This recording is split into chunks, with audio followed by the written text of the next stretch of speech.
लवकरच महालक्ष्म्यांचे आगमन होणार आहे, तर त्यासाठी आज आपण अगदी कोणीही बनवू शकेल असे फराळाचे पदार्थ बघूयात. त्याआधी चॅनलवर जर माझ्या नवीन असाल, अजूनही चॅनलला सबस्क्राईब केलं नसेल, तर प्लीज माझ्या चॅनलला सबस्क्राईब करून घंटीचं बेल बटन नक्की प्रेस करा. चला तर रेसिपीला सुरुवात करूयात. त्यासाठी मी इथं काय केलंय, 2 वाटी बारीक रवा घेतला आहे. घेतलेला रवा एका बाउलमध्ये काढून घेऊ. आता आपल्याला ह्यामध्ये चिमूटभर मीठ आणि अर्धा पळी कच्चं तेल घालून तेल छानपैकी असं रव्यामध्ये मिक्स करून घ्यायचं आहे. तेल रव्यामध्ये मिक्स करून झाल्यावरती नॉर्मलच थोडं थोडं पाणी घालून घट्टसर पीठ मळून घ्यायचं आहे. रवा भिजवताना थोड्या थोड्या पाण्याचा वापर केलं म्हणजे एकतर काय होतं, जास्त रव्यामध्ये पाणी शोषलं जातं. त्याचबरोबर एकदम जर पाणी रव्यामध्ये घातलं ना, तर आपलं मिश्रण पातळ होऊ शकतं. त्यामुळे थोड्या थोड्या पाण्याचा वापर करूनच रवा भिजवून घ्यायचा आहे. तुम्ही बघू शकताय थोड्या-थोड्या पाण्याचा वापर करून इथे मी हा रवा भिजवून घेतला आहे. आता आपण हा भिजवलेला रवा झाकण ठेवून 10 मिनिटासाठी बाजूला ठेवून देऊ.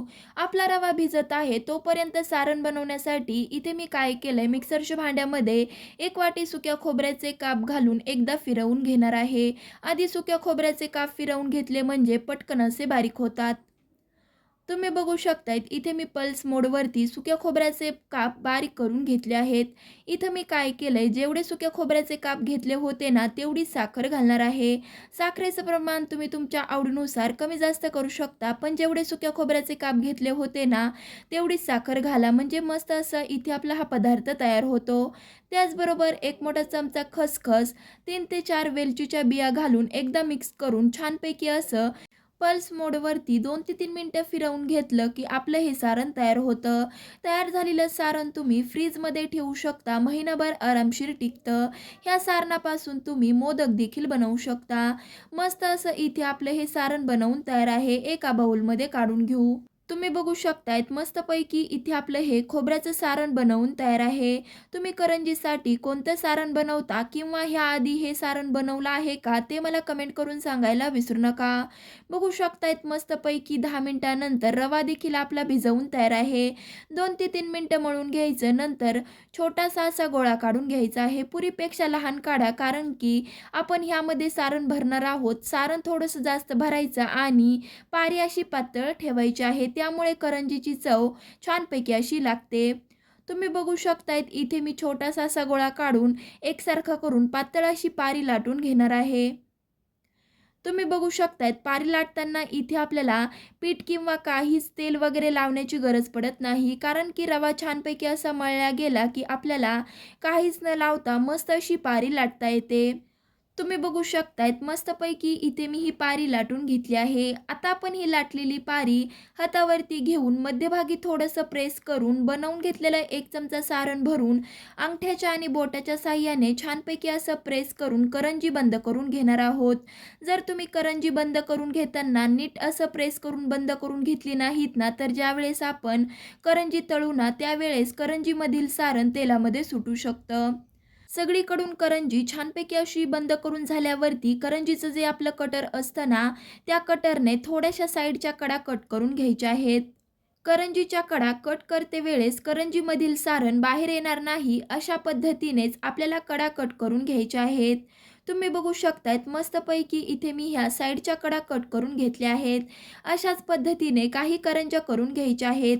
एकदम देखील करंज्या बनवून ठेवू नका, त्यामुळे सुद्धा करंजीमधील सारण आपलं तेलामध्ये सुटू शकतं. मी इथे 4 ते 5 करंज्या बनवून घेतल्या आहेत. चला तर आता आपण तळून घेऊ.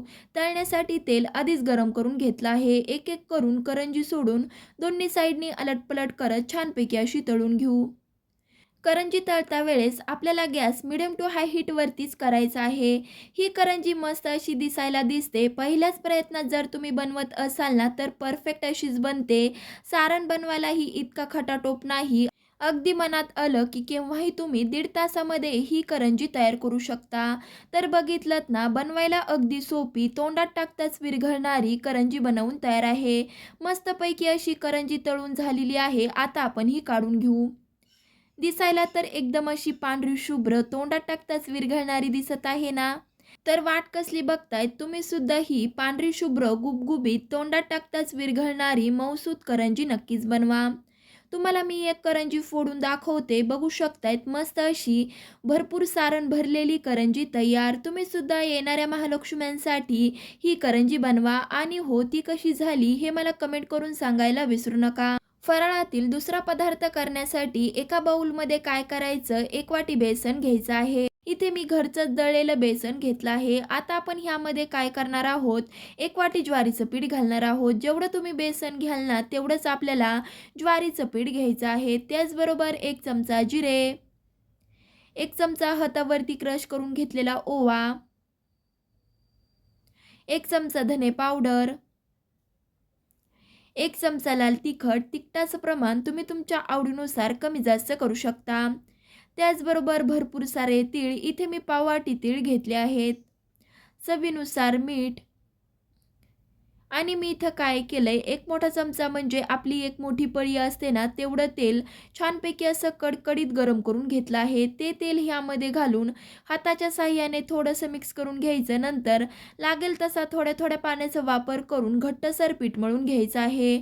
चकली बनवताना घट्टसर पीठ मळून घेतलं नाहीत ना तर एकतर काय होतं, चकलीला आपल्या काटे नीट येणार नाही. त्यामुळे घट्टसरच पीठ मळून घ्यायचं आहे. अशा पद्धतीने पीठ मळून झाल्यावरती इथे मी काय केलंय, हाताला थोडंसं पाणी लावून त्याचबरोबर जो आपला चकली पाडायचा साचा असतो ना त्याला देखील पाणी लावून भिजवून घेतलेलं पीठ जेवढं साच्यामध्ये बसेल ना तेवढं भरून घ्यायचं आहे.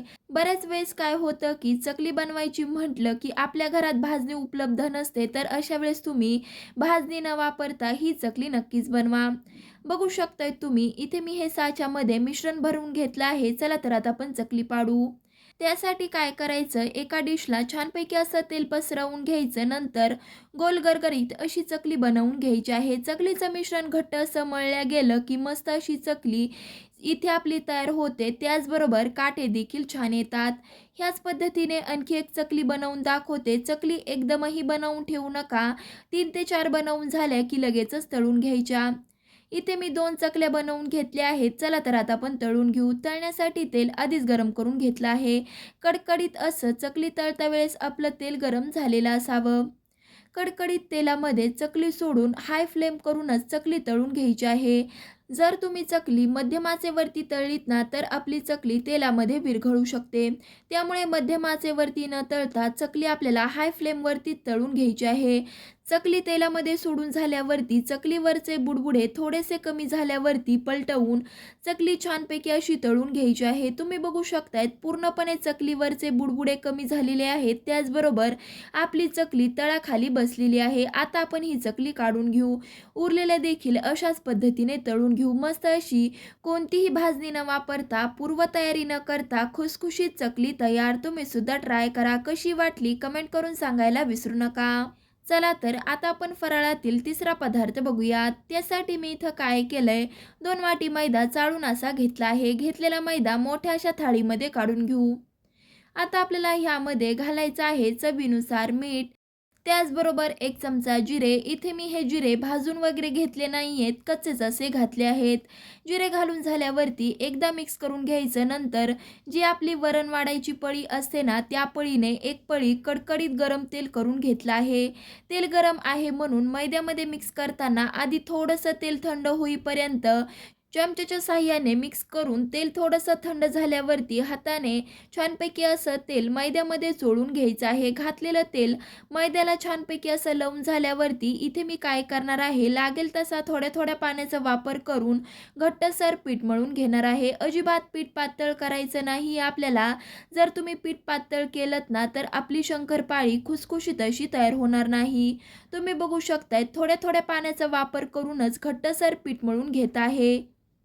बऱ्याच जणांचे काय होतं की शंकरपाळी बनवायला गेलं की एकतर ती कडक बनते, खुसखुशीत अशी बनत नाही. जर तुम्ही ह्या पद्धतीने शंकरपाळी बनवलीत ना, ज्या पद्धतीने आपली खारी असते ना त्याच पद्धतीने खारीपेक्षाही दुप्पट चवीची इथे आपली ही शंकरपाळी तयार होते. तुम्ही बघू शकतायत घट्टसर असं पीठ मळून झाल्यावरती इथे मी काय केलंय, मोठा असा गोळा हातावरती थोडासा एकसारखा करून घेतला आहे. चला तर आता आपण लाटून घेऊ.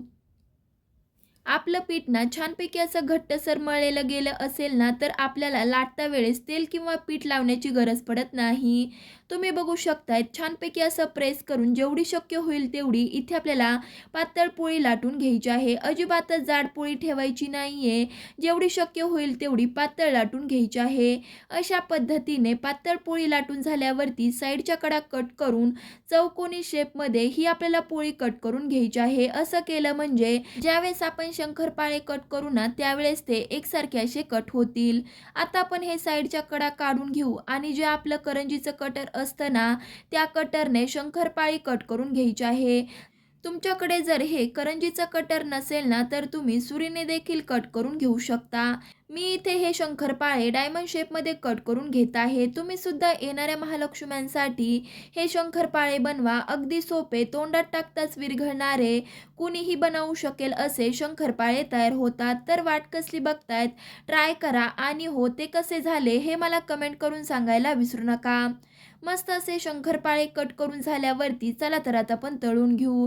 तळण्यासाठी तेल आधीच गरम करून घेतलं आहे. शंकरपाळे तळताना आपल्याला तेल मध्यमच गरम करून घ्यायचं आहे. मस्त असे शंकरपाळे सोडून मध्यम आचेवरती अलटपलट करत छानपैकी असे तळून घेऊ. शंकरपाळे तळता वेळेस आपल्याला नेहमी गॅस मध्यम आचेवरतीच करायचा आहे, कारण की फुल आच करून जर तुम्ही शंकरपाळे तळलेत ना तर आपले शंकरपाळे कडक असे बनू शकतात. त्यामुळे मध्यम आचेवरतीच शंकरपाळे तळून घ्यायचे आहेत. बघू शकतायत मी इथे मिक्स करत करत छानपैकी असे एकसारख्या रंगावरती जोपर्यंत सोनेरी रंग येत नाही ना तोपर्यंत शंकरपाळे तळून घेणार आहे. तुम्ही बघू शकतायत मस्तपैकी सोनेरी रंगावरती आपले शंकरपाळे तळून झालेले आहेत. काढून घेऊ. उरलेले देखील अशाच पद्धतीने तळून घेऊ. तुम्हाला हे खुसखुशीत असे तोंडात टाकताच विरघळणारे शंकरपाळे कसे वाटले ते मला कमेंट करून सांगायला विसरू नका. आणखी कोणत्या रेसिपीज तुम्हाला माझ्या चॅनलवर पाहायला आवडतील त्यासुद्धा मला नक्कीच सांगा. तोंडात टाकताच विरघळणारे बिस्किटाप्रमाणे खारीलाही मागे टाकतील असे शंकरपाळे तयार. तर पुन्हा भेटूयात एका नवीन रेसिपीसह. तोपर्यंत धन्यवाद.